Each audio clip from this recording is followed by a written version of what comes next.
Добрый день, с вами канал Табако Дев.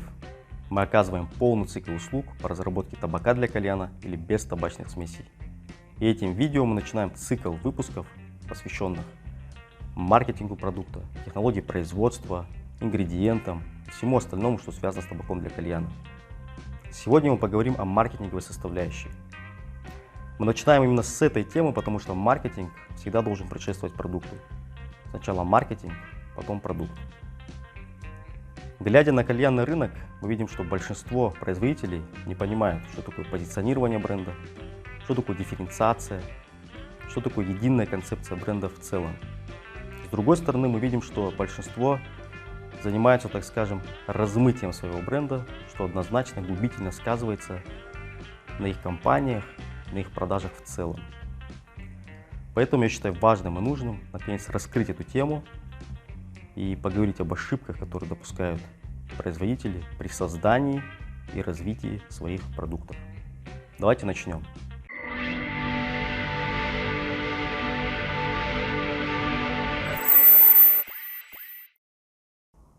Создание любого продукта, неважно на кальянном рынке или нет, начинается не с технологии производства или чего-либо еще, а с позиционирования.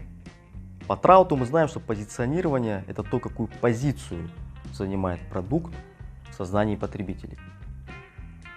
Нужно понимать, что такие процессы, как нейминг, дизайн упаковки, технология производства, возможно, канал сбыта и прочее, все второстепенно на фоне позиционирования.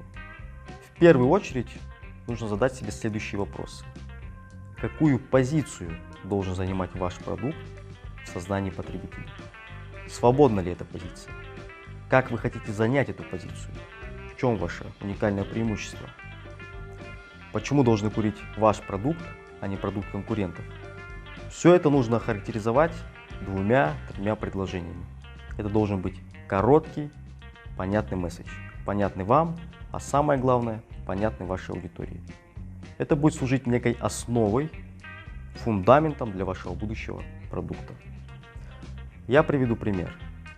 Один из последних продуктов, который мы разрабатывали, усилитель крепости для кальяна, который мы назвали Hardcore.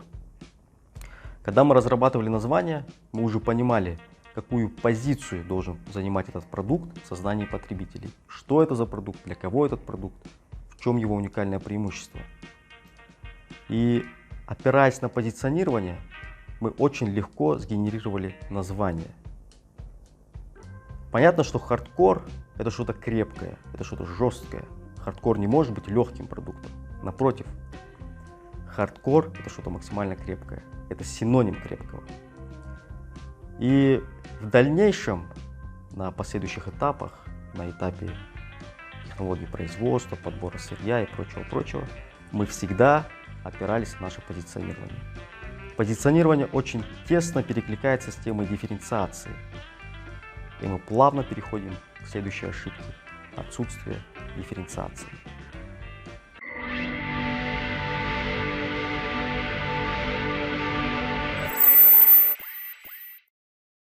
Вторая ошибка – отсутствие дифференциации. Дифференциация – это некая отстройка от конкурентов. Это то, что делает ваш продукт уникальным на фоне других. Дифференцироваться можно на разных уровнях. Самое простое – это дифференциация на уровне продукта. Давайте разберем следующий пример. Когда Эрик Хоффман подарил этому миру самый крепкий продукт для своего времени и первый продукт черного цвета, это как раз про дифференциацию. Это то, что делало его продукт уникальным на фоне других. И с другой стороны, позиция крепкого табака и позиция черного табака была свободна в сознании потребителей, и он умело и вовремя ее занял. Вот так вот дифференциация перекликается с позиционированием и вместе образуют единую концепцию бренда. Идем дальше.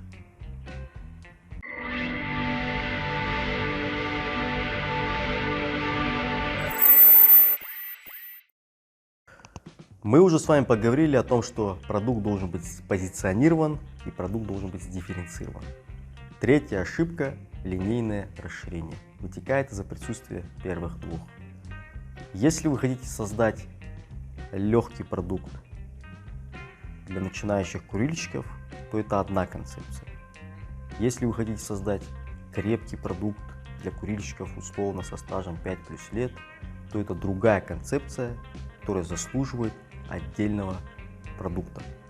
Не нужно создавать все для всех. Это типичная классическая ошибка, которую мы видим в кальянной индустрии. Некий универсальный продукт, который якобы будут курить разные целевые аудитории. Вот представьте, вы владеете легким масс-маркет продуктом, следите за рынком, смотрите за тенденциями и видите, что крепких продуктов становится все больше и больше, и у вас появляется желание ваш текущий бренд расширить крепкой линейкой. Звучит абсурдно, но это то, что мы видим сегодня в кальянной индустрии. У вас не получится поместить одно имя, один бренд на две позиции в сознании потребителя. Тем самым вы лишь размоете бренд, запутаете потребителя, и это губительно скажется на продажах.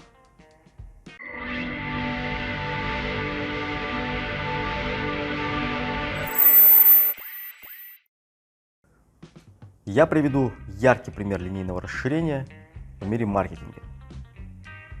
Это пример с Volkswagen. Volkswagen со своим слоганом Think Small или «Думай о малом» прочно закрепился в сознании американских потребителей как маленький компактный автомобиль. Затем они задумались о больших автомобилях, и их продажи покатились под откос. Еще в 1965 году им принадлежало 67% доли рынка импортных автомобилей в США. Далее, линейно расширяясь, год за годом, они выпустили порядка 4 новых моделей, и уже к 1993 году их доля рынка составляла всего лишь 3%. Это один из губительных примеров линейного расширения, но не единственный. Таких примеров десятки. В краткосрочной перспективе линейное расширение может дать вам некий успех, некий прорыв.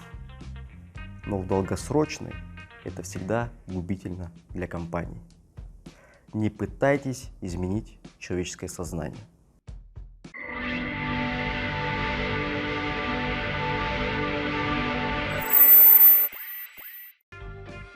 Тема позиционирования и дифференциации достаточно обширна. Если вы хотите самостоятельно изучить данную тему, более глубоко и детально погрузиться в нее, я вам рекомендую изучить всего Филиппа Котлера, всего Джека Траута, всего Элла Райса. В моих руках, я бы сказал, центральный труд Джека Траута и Элла Райса под названием «Позиционирование». До них концепции позиционирования не существовало. Эти ребята основоположники. И в завершение я бы хотел процитировать Траута. Каждый день тысячи рекламных обращений борются за свою долю потребительского сознания. И вне всяких сомнений, сознание является полем боя. 15 сантиметров серого вещества. Вот где разворачиваются рекламные баталии. Ни шагу назад, ни пяди памяти врагу. На этих легендарных словах я бы хотел завершить сегодняшний выпуск. С вами был канал Tobacco Dev. Мы оказываем полный цикл услуг по разработке табака для кальяна и без табачных смесей. Спасибо за просмотр.